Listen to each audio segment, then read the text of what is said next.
ஏயா ஒரு 4 பேர் வந்து போகிற இடத்துல இப்படி வயசு பையன் அம்மனை குண்டியா உட்கார வச்சிருக்கீங்களே, இந்த செய்தி வெளியே தெரிஞ்சா நாளைக்கு எவன் பொண்ணு கொடுப்பான்?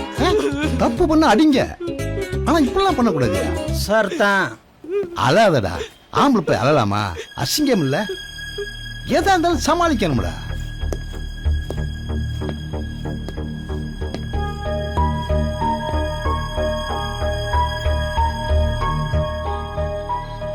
அட பகவானா நீயா? ஐயா நானே உங்களை பார்க்கலாம்னு நினைச்சிட்டு இருந்தேன்.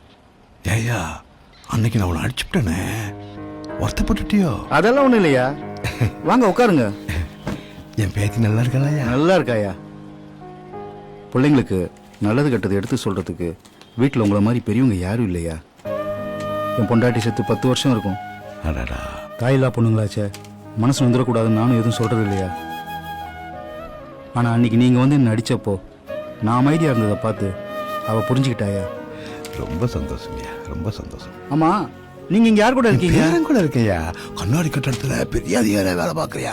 இன்னைக்கு கூட பீச்சை சுத்தி காட்ட கூட்டிட்டு போனியா, நான் பாட்டு பிராக்கு பார்த்துக்கிட்டு என் பிள்ளைய தவற விட்டையா. பாவம் எங்கெல்லாம் தேடி அலைகிறானோ தெரியலையா. போன் நம்பர் இருந்தா கொடுங்கய்யா, உங்க பேரங்கிட்ட பேசலாம். அதை குறிச்சு வச்ச ரோட்டை வீட்டுல வச்சிருக்க.